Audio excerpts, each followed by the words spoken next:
All right, in this video, I'm going to go over how to go from Google Sheets into GoHighLevel, or whatever you're going to call your white label version of GoHighLevel. Mine is Nurture to Profit, and add some information to a contact, or essentially move someone, whatever it might be. What we're going to essentially do is just literally go from a Google Sheet to GoHighLevel to do whatever you kind of want to do inside of there, within obviously reason. So let's just jump right into it. Try to make this as quick as possible.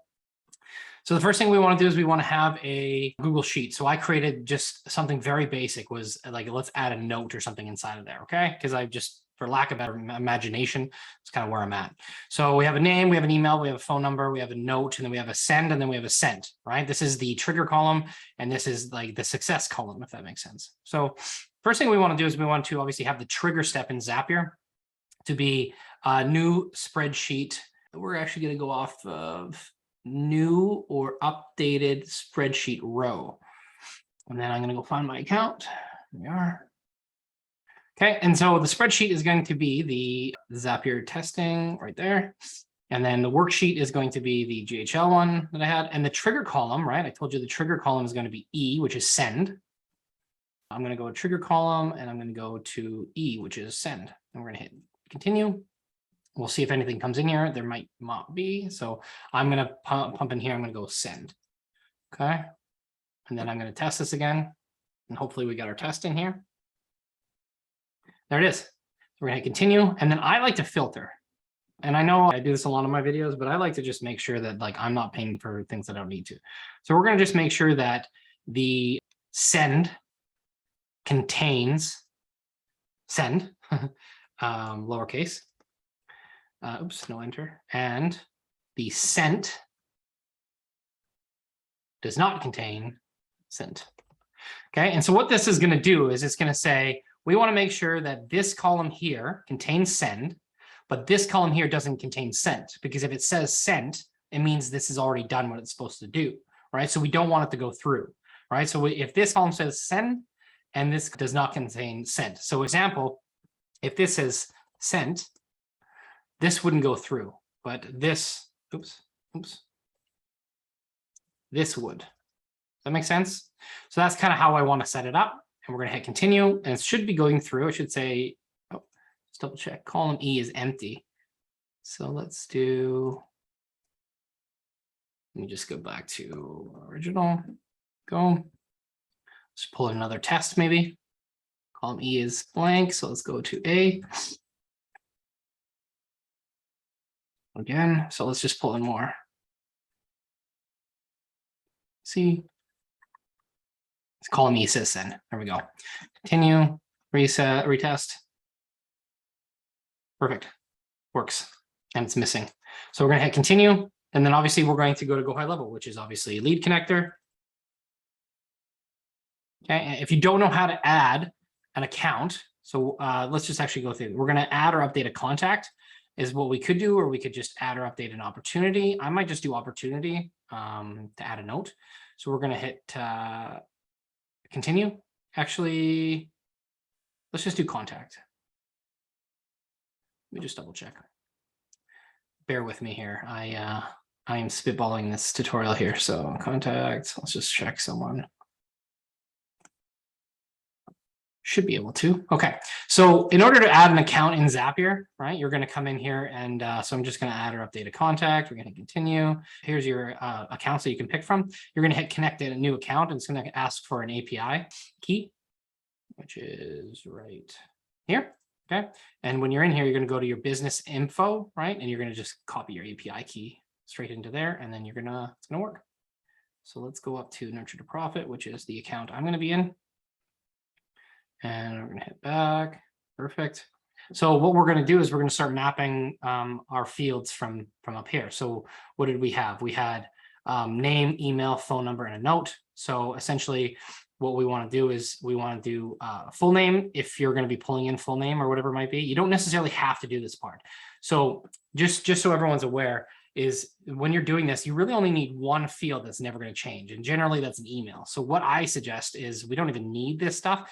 But it's nice to have in the Google Sheet just in case you're coming back to it. But you can come in here and go to email. You just grab the email, excuse me, And we're going to not worry about any of this stuff. And here's our note. So we're going to come in here. We're going to come in and grab, this is a note. And that's pretty much it. Like, honestly, this is going to be that straightforward.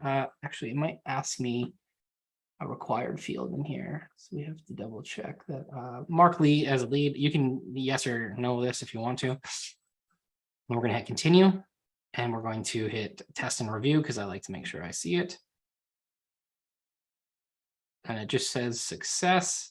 Perfect. There's the ID, right? So we can copy that. And then if we're in a contact, for example, there we go. Let's just see if we can find Mike at mike@mike.com. Let's go to notes. This is a note right there. So it's added in there. So now what we want to do is we want to make sure that we don't end up sending this to the same person again, or doing this again and again and again. So we're going to go to Google Sheets again. And we're going to update a spreadsheet row. Continue. And then we're going to go to me again.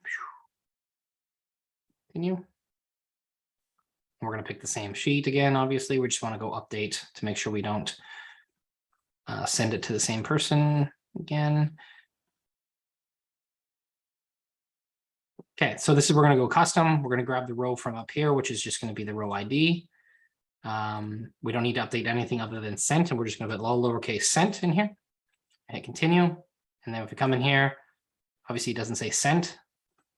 We test and review. Perfect.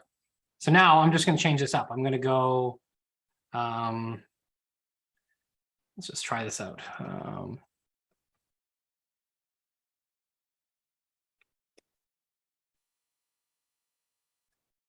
We don't have to change all this, but I'm just going to go Mike 2, 3, 4, 5, 6. Perfect. Okay, cool. So this is ready to go. I'm going to publish this app.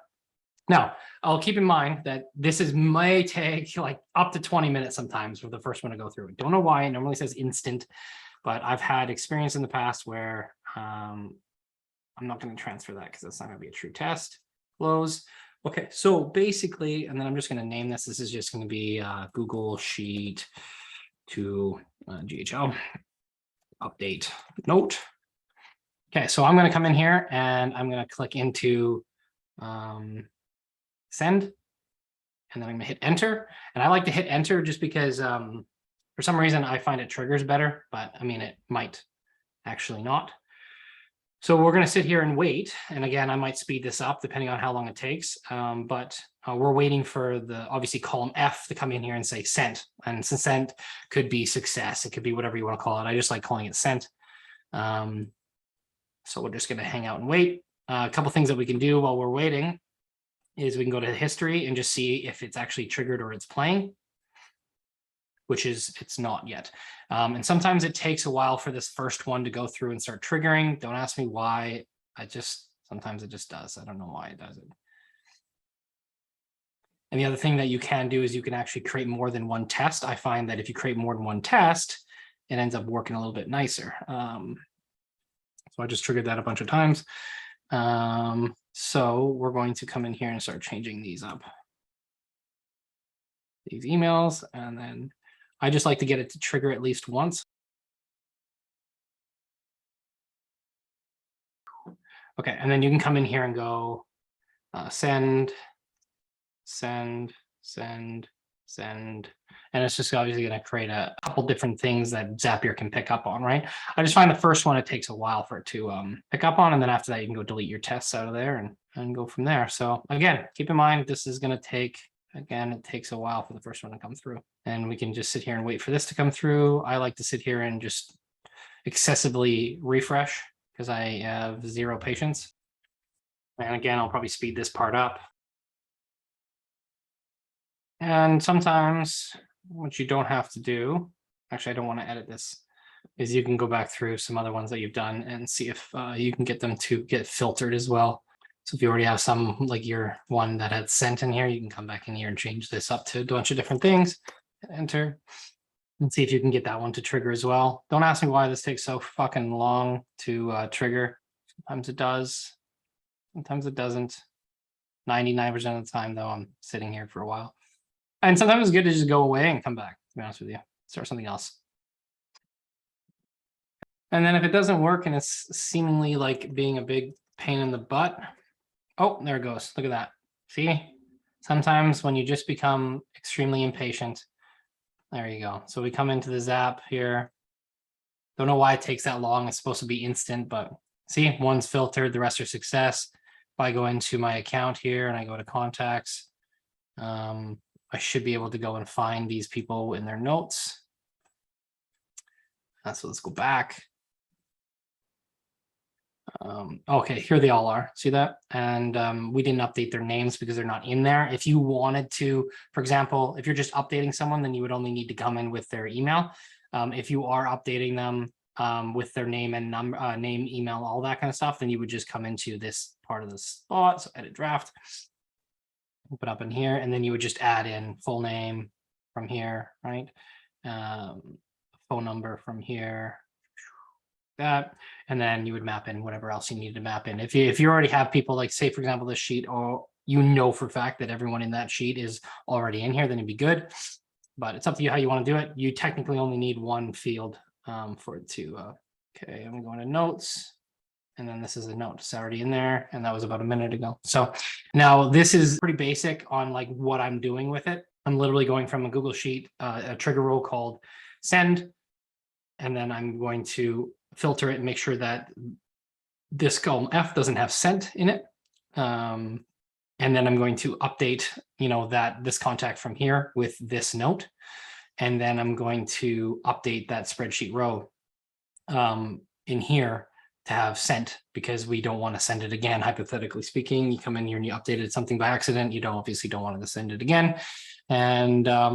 And then after that, you could do whatever you want. You could update another spreadsheet. You could send a Slack channel notification. You could do whatever you want with this. But this is just a very basic example of this. But, if anyone has any questions, as always, don't hesitate to reach out. Or if you have video recommendations, please let me know and I'll give them a shot. Thanks. Have a nice day. Cheers.